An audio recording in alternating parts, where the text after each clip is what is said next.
Shalom. Selamat malam Bapak Ibu Saudara-saudara yang dikasihi dalam nama Tuhan Yesus Kristus. Kita bertemu lagi pada malam hari ini. Firman Tuhan untuk renungan malam kita pada malam hari ini diambil dari kitab Perjanjian Lama, dari Yeskiel pasal yang ke-18 ayat yang ke-5 sampai dengan ke-9. Sebelum kita membaca firman Tuhan, marilah kita berdoa.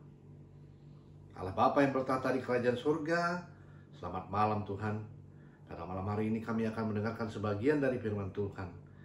Kitab Yeskiel kepada bangsa Israel pada saat itu menjadi renungan pada malam hari ini kepada kami. Berikan kami kekuatan Tuhan, Roh Kudus Tuhan, supaya kami bisa memahami firman Tuhan dan memperkuat kehidupan kami, dan boleh kami bawa dalam kehidupan kami di masa-masa yang akan datang. Di dalam nama anak-Mu Tuhan Yesus Kristus kami telah berdoa dan mengucap syukur. Amin. Beginilah firman Tuhan untuk kita pada malam hari ini.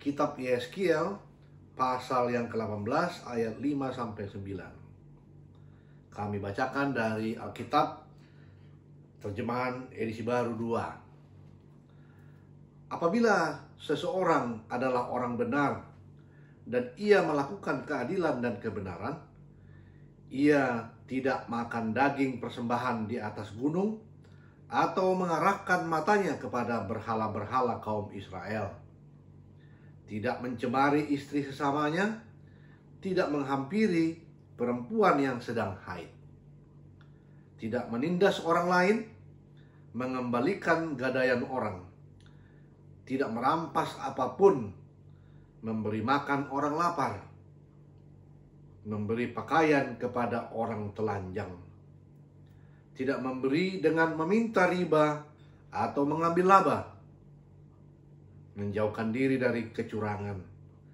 melakukan hukum yang benar di antara manusia dengan manusia, hidup menurut ketetapanku, dan tetap mengikuti peraturanku dengan berlaku setia. Dialah orang benar, maka ia pasti hidup. Demikianlah firman Tuhan Allah. Amin. Sampai sedemikian jauh firman Tuhan bagi kita pada malam hari ini. Bapak, Ibu, Saudara-saudara yang dikasihi Tuhan Yesus Kristus, Kitab Yeskiel yang kita baca pada malam hari ini merupakan bagian dari Kitab Perjanjian Lama. Sebelum kita lebih lanjut membahas atau merenungkan firman Tuhan pada malam hari ini, perkenan kami memberikan tema untuk kita, supaya kita lebih fokus memahami dan merenungkan firman Tuhan. Kami memberikan tema Yeskiel pasal 18 ayat 5 sampai 9 ini, hidup benar di hadapan Allah. Kumpulan nubuatan dan peringatan yang disampaikan oleh Nabi Yeskiel kepada bangsanya Israel pada intinya adalah untuk mengingatkan bangsa pilihan Allah ini bahwa setiap orang bertanggung jawab atas hidupnya kepada Allah secara sendiri-sendiri. Saya ulangi ya, setiap orang bertanggung jawab atas hidupnya sendiri kepada Allah. Nah, hal ini disampaikan oleh Yeskiel berulang kali karena orang Yahudi pada saat itu mereka percaya bahwa pada saat mereka dibuang ke Babel itu karena dosa-dosa leluhur mereka. Bahkan mereka mengatakan Allah itu tidak adil. Padahal bangsa ini tidak sadar bahwa dosa mereka pada saat itu sejatinya lebih parah daripada dosa-dosa para leluhurnya. Lebih lanjut, Yeskiel menggambarkan orang yang benar di hadapan Allah adalah yang pertama, apabila melakukan keadilan dan menegakkan kebenaran dalam hidupnya. Ada perilaku jujur, adil, dan menjauhi sikap tidak adil kepada sesama manusia di dalam dirinya. Di dalam kehidupan penyembahan kepada Tuhan pun, Yeskiel menggambarkan orang benar dimaksud tidak mengambil persembahan kepada Tuhan yang menjadi milik Tuhan. Tidak ada keinginan untuk berselingkuh, menggauli, bahkan mencemari istri orang lain. Termasuk tidak menggauli perempuan yang sedang haid. Yang berikutnya adalah orang yang benar di hadapan Allah itu tidak menindas orang lain. Pengertian menindas di sini maksudnya adalah memiliki perilaku memaksakan keinginan kepada orang lain. Tidak menghargai orang lain. Memperbudak sesama manusia. Tidak bertindak sebagai penadah atau rentenir. Bahkan merampas harta orang lain. Sebaliknya, mengulurkan tangan dan memberikan bantuan bagi orang yang membutuhkan. Mengerti bahwa kita mengasihi Allah karena Allah telah mengasihi kita terlebih dahulu. Itu tertulis di 1 Yohanes 4 ayat 19. Kita diciptakan serupa dan segambar dengan Allah. Kejadian 1 ayat 27. Maka seharusnya sifat-sifat inilah yang berasal dari Allah yang harusnya muncul dan ada di dalam hati kita masing-masing. Karena Allah telah terlebih dahulu mengasihi kita, maka kita juga harus mengasihi sesama kita. Ada empati dan simpati di dalam hati dan perasaan untuk mengasihi sesama manusia seperti kita mengasihi diri kita sendiri. Penuh kasih membantu orang lain yang memerlukan uluran tangan kita. Membiasakan diri berbagi dengan orang lain, tidak pelit untuk berbagi apa yang ada pada kita, terutama untuk orang-orang yang berkesusahan dan berkekurangan. Memberi dengan tidak mengharapkan pembalasan atau balasan. Yang ketiga, dalam kehidupan berbisnis pun Nabi Yeskiel menubuatkan perilaku yang berkenan di hadapan Allah, yaitu tidak berlaku curang dalam berusaha, tunduk dan patuh kepada peraturan yang baik yang dibuat oleh sesama manusia.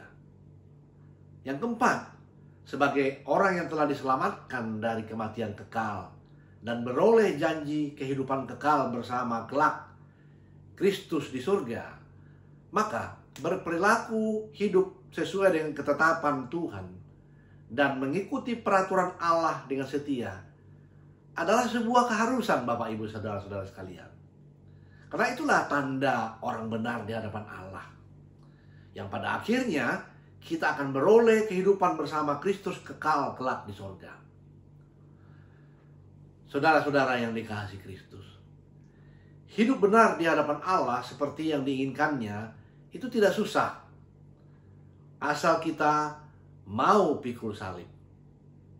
Barang siapa tidak memikul salibnya dan mengikut aku, ia tidak layak bagiku. Matius 10 ayat 38. Apakah kita sudah percaya bahwa Yesus Kristus adalah juru selamat? Kalau sudah dan ingin hidup benar di hadapan Allah, maka pikullah salib kita masing-masing agar kita dilayakkan. Oleh sebab itu, kita tidak boleh mengatakan bahwa kesulitan dan penderitaan yang kita alami saat ini itu berasal dari dosa dari orang tua kita, dosa dari nenek moyang kita.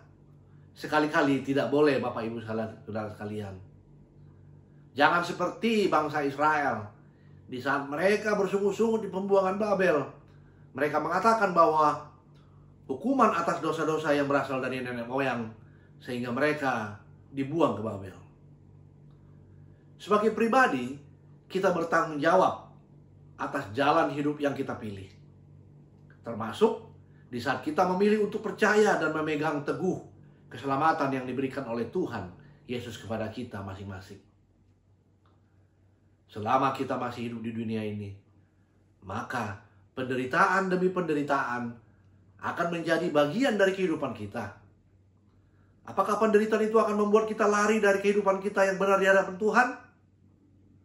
Sekali-kali jangan ya Bapak Ibu sekalian. Melalui renungan pada malam hari ini, saya mengajak kita semua, Bapak Ibu saudara-saudara yang dikasihi Tuhan Yesus Kristus, janganlah lari atau menjauh dari hadapan Tuhan, ataupun melepaskan keselamatan yang telah diberikan Kristus kepada kita. Tuhan Yesus berfirman dan kamu akan dibenci semua orang oleh karena namaku. Tetapi tidak sehelai pun dari rambut di kepalamu akan hilang. Kalau kamu tetap bertahan, kamu akan memperoleh hidupmu. Lukas 21 ayat 17-19. Oleh sebab itu, hidup benar di hadapan Allah adalah sebuah keharusan bagi kita, orang-orang yang percaya bahwa Tuhan Yesus Kristus adalah Allah yang merupakan pemberi kehidupan itu sendiri. Penyelamat serta pemberi kehidupan sesungguhnya, yaitu hidup kekal kelak bersamanya di sorga mulia.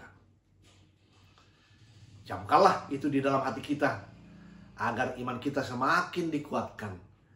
Dan kita boleh tetap hidup benar di hadapan Allah selama kita masih hidup di dunia ini sesuai dengan keinginannya. Amin. Mari kita berdoa. Terima kasih Allah Bapa di surga. Hidup benar di hadapan Allah adalah sebuah keharusan bagi kami orang-orang yang telah meyakini dan percaya, beriman kepada Tuhan bahwa Tuhan Yesus Kristus adalah juru selamat kami. Penebusan Tuhan di kayu salib untuk menebus dosa kami, membuat kami kelak untuk memperoleh keselamatan daripada Tuhan. Namun, selama kami masih hidup di dunia ini, Tuhan menginginkan kami supaya kami hidup di hadapan Allah, apapun kondisi dan penderitaan yang kami alami. Terima kasih Bapa di sorga untuk renungan pada malam hari ini. Kiranya Tuhan memberkati kami semua, hanya di dalam nama anak-Mu Tuhan Yesus Kristus yang telah mengajarkan kami berdoa dan mengucap syukur. Amin. Selamat malam Bapak Ibu Saudara-saudara sekalian. Tuhan Yesus memberkati.